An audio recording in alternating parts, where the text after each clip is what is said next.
Pomfret মাছ অনেকের অত্যন্ত প্রিয় একটা মাছ। অনেকেই আছে চিকেন মাটন ফেলে এই মাছটাই বেশি পছন্দ করে। তো আজ আমি তৈরি করব পমফ্রেট মাছের কালিয়া। কী করে তৈরি করছি চলুন একবার দেখুন।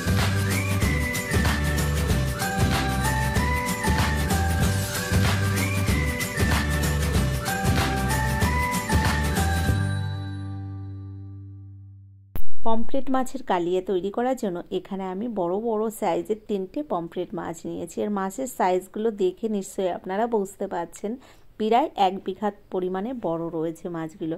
মাছগুলোকে সুন্দর করে কেটে ধুয়ে গুছিয়ে নিয়েছি। আর মাছের গায়ে আমি একটু কাট লাগিয়ে দিয়েছি। এবার এর মধ্যে দিয়ে দিলাম পরিমাণ মতো লবণ হলুদ দিয়ে মাছগুলোর গায়ে ভালো করে এভাবে মাখিয়ে নিচ্ছি। লবণ হলুদটাকে ভালো করে লবণ হলুদ মাখিয়ে নেওয়ার পরে তারপর রান্নাটা শুরু করব। তো পমফ্রেট মাছ কিন্তু অনেকে অত্যন্ত পছন্দ করে, তবে আমার খুব একটা পছন্দ নয় এসব মাছ। যাই হোক, সবার পছন্দই যে সব সময় রান্না করতে হবে এরকম কোনো ব্যাপার না। আমার ছেলের ভীষণ পছন্দের মাছ।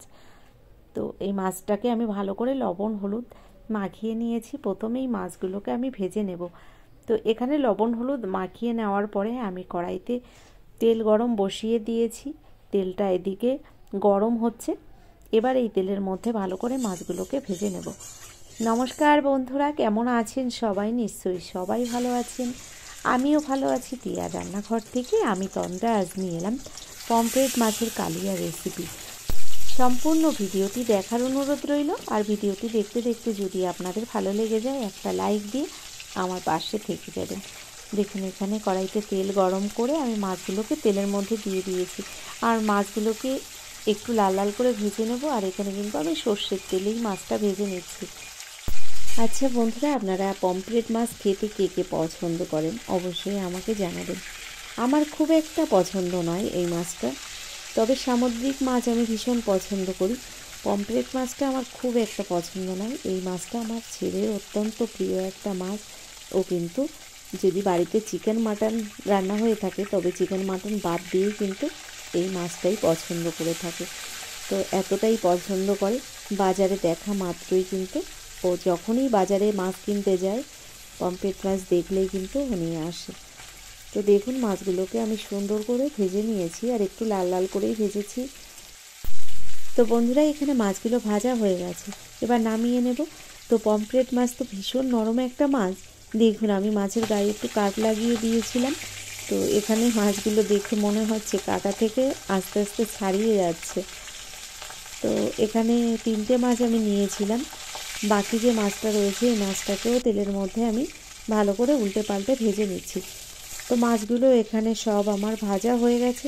এবার এই মাছগুলোকেও নামিয়ে নিলাম।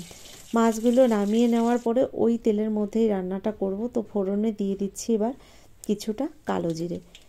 ফোড়নটা একটু ফুটে উঠলে এর মধ্যে দিয়ে দেব একটা পেঁয়াজ বাটা। এখানে কিন্তু আমি বড় সাইজের একটা পেঁয়াজ গ্রেট করে নিয়েছি। এখানে বেটে নিইনি, আমি কিন্তু পেঁয়াজটাকে গ্রেট করে নিয়েছি। গ্রেট করা পেঁয়াজটা দিয়ে দিলাম তেলের মধ্যে। আর এইভাবে নেড়ে চেড়ে আমি একটু ভেজে নিচ্ছি পেঁয়াজটাকে। পেঁয়াজ একটু ভাজা হয়ে গেলে এর মধ্যে এক এক করে বাকি মশলাগুলোও আমি অ্যাড করে দেব। পমফ্রেট মাছ সাধারণত আমরা কিন্তু সর্ষে পমফ্রেটটাই বেশি বানিয়ে থাকি, তবে আজকের রান্নাটা একদম অন্যরকমভাবেই করছি। আজ কিন্তু আমি সর্ষে বাটা ব্যবহার করব না, একটু অন্যরকমভাবেই রান্নাটা করছি। পেঁয়াজটাকে একটু ভেজে নেওয়ার পরে আমি এখানে মিডিয়াম সাইজের একটা টমেটো পেস্ট বানিয়ে নিয়েছি। টমেটোর পেস্টটা দিয়ে দিলাম পেঁয়াজের মধ্যে। আর রান্নাটার মধ্যে কিন্তু আমি খুব একটা তেল ব্যবহার করছি না, আপনারা নিশ্চয়ই দেখেছেন। এবার দেখুন, এর মধ্যে দিয়ে দিলাম হাফ চামচ আদা, হাফ চামচ রসুন বাটা। এবার কাঁচা মশলাটাকে সুন্দর করে কষিয়ে নেব। আর এই মশলা থেকে যখন কাঁচা গন্ধটা চলে যাবে তখন বাকি মশলাগুলোকে এর মধ্যে অ্যাড করে দেব। এবার দিয়ে দিচ্ছি এর মধ্যে শুকনো লঙ্কা বাটা। এখানে কিন্তু লঙ্কাটা আমি বেটেই ব্যবহার করেছি। আর এখানে প্রায় 1.5 চামচ পরিমাণে আমি শুকনো লঙ্কা বাটা দিয়ে দিলাম। মশলাটাকে সুন্দর করে কষিয়ে নিচ্ছি। আর গ্যাসের ফ্লেমটাকে মিডিয়াম ফ্লেমে রেখেছি। এভাবে মশলাটাকে সুন্দর করে কষিয়ে নিতে হবে। মশলাটাকে সুন্দর করে কষিয়ে নেওয়ার পরে গুঁড়ো মশলাগুলো আমি অ্যাড করে দেব। তো বন্ধুরা, আপনারা তো অনেকভাবেই মাছ রান্না করে থাকেন, এভাবে একবার রান্না করে দেখতে পারেন, ভীষণ ভালো হয় খেতে। দেখুন এখানে দিয়ে দিলাম পরিমাণ মতো লবণ হলুদ। লবণ হলুদটা দেওয়ার পরে এবার দিয়ে দিচ্ছি অল্প পরিমাণে একটু জল। জলটা দেওয়ার পরে আমি এর মধ্যে গুঁড়ো মশলাগুলোও অ্যাড করে দিচ্ছি। দিয়ে দিলাম হাফ চামচ জিরের গুঁড়ো। জিরের গুঁড়োটা দেওয়ার পরে ভালো করে আমি সব মশলা একসঙ্গে কষিয়ে নেব। তো দেখুন এখানে আর কোনো মশলা তেমন ব্যবহার করিনি, তো গুঁড়ো মশলার মধ্যে আমি এখানে জিরের গুঁড়োটাই ব্যবহার করেছি। ভালো করে কিছুক্ষণ আমি সব মশলা একসঙ্গে কষিয়ে নিচ্ছি। আর মশলা থেকে সুন্দর যখন তেল ছেড়ে যাবে তখনই কিন্তু আমি জলটা দিয়ে দেবো। রান্নাটার মধ্যে কিন্তু গরম জলই ব্যবহার করব, তাহলে কিন্তু এই রান্নাটা দারুণ টেস্ট হবে। তো দেখুন এভাবে কিছুক্ষণ আমি কিন্তু কষিয়ে নিয়েছি, মশলাটা সুন্দর কষানো হয়ে গেছে। এবার দিয়ে দিলাম আমি পরিমাণ মতো গরম জল। জলটাকে আগে থেকে গরম করে নিয়েছি আর গরম জলটাই ব্যবহার করেছি এখানে। ঝোলটা দেখুন সঙ্গে সঙ্গেই ফুটতে শুরু করেছে। আর এভাবে কিছুক্ষণ ফুটিয়ে নেওয়ার পরেই এর মধ্যে মাছগুলো দিয়ে দেবো। রান্নাটা করতে একদম অল্প সময়ের মধ্যেই কিন্তু হয়ে যায়, খুব একটা সময় লাগে না, তবে খেতে কিন্তু অপূর্ব টেস্ট হয়। আর এভাবে রান্না করলে সত্যি পমফ্রেট মাছ কিন্তু ভীষণ টেস্টি হয়। দেখুন এখানে ভেজে রাখা মাছগুলো আমি দিয়ে দিলাম। আর মাছগুলো দেওয়ার পরে খুব একটা নাড়াচাড়া করব না, কারণ মাছগুলো ভীষণ নরম। আর আপনারা দেখছেন গায়ে কাট লাগিয়ে দেওয়ার কারণে মাছগুলো যেন ছাড়িয়ে যাচ্ছে কাটা থেকে। আমি ওই কারণে বেশি নাড়াচাড়া করছি না, এভাবে হালকা হাতে একটু নাড়াচাড়া করে উল্টে পাল্টে রান্নাটা করে নেব। গ্যাসের ফ্লেমটাকে হাই ফ্লেমে রেখেছি। আর এভাবে আমি 2 মিনিট মতো মাছের ঝোলটাকে ফুটিয়ে নিচ্ছি। তো এখানে যতটা ঝোল আপনারা দেখতে পাচ্ছেন এতটা ঝোল থাকবে না, আমি কিছুক্ষণ ফুটিয়ে নেওয়ার পরে কিন্তু ঝোলটা অনেকটাই শুকিয়ে যাবে। দেখুন এখানে কিছুক্ষণ রান্নাটা করে নিয়েছি আর রান্নাটা প্রায় আমার হয়ে গেছে, খুব একটা সময় লাগে না বললাম, যেহেতু মাছ তো আগে থেকেই ভাজা রয়েছে। আমি একটু খুন্তির সাহায্যে উল্টে পাল্টে মাছগুলোকে এভাবে নেড়ে চেড়ে নিচ্ছি, তবে খুব হালকা হাতেই কিন্তু নাড়াচাড়া করতে হবে, কারণ মাছগুলো বললাম ভীষণ নরম। এভাবে উল্টাতে গেলে কিন্তু মাছগুলো অনেক সময় ভেঙে যেতে পারে, তাই সাবধানে এই কাজটা করতে হবে।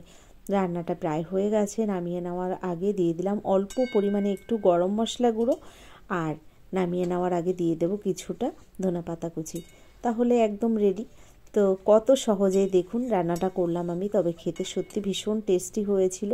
অবশ্যই আপনারা এভাবে একবার রান্না করে দেখতে পারেন। তো বন্ধুরা, আমার এই পমফ্রেট মাছের কালিয়া রেসিপিটি আপনাদের কেমন লাগলো অবশ্যই সেটা আমাকে লিখে জানাবেন।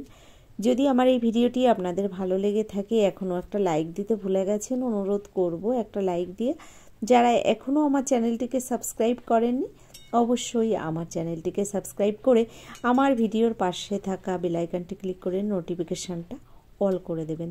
তাহলে কি হবে, আমার ভিডিও আপলোড করার সঙ্গে সঙ্গে তার নোটিফিকেশানটা আপনার কাছে পৌঁছে যাবে, আর আপনি টাইম মতো আমার ভিডিওটি দেখে নিতে পারবেন। এছাড়া আমার ভিডিওটি যদি আপনাদের ভালো লেগে থাকে বন্ধুবান্ধবের মধ্যেও শেয়ার করে দিতে পারেন। তো আজকের মতো এই পর্যন্ত, এবার আমি নামিয়ে নেব।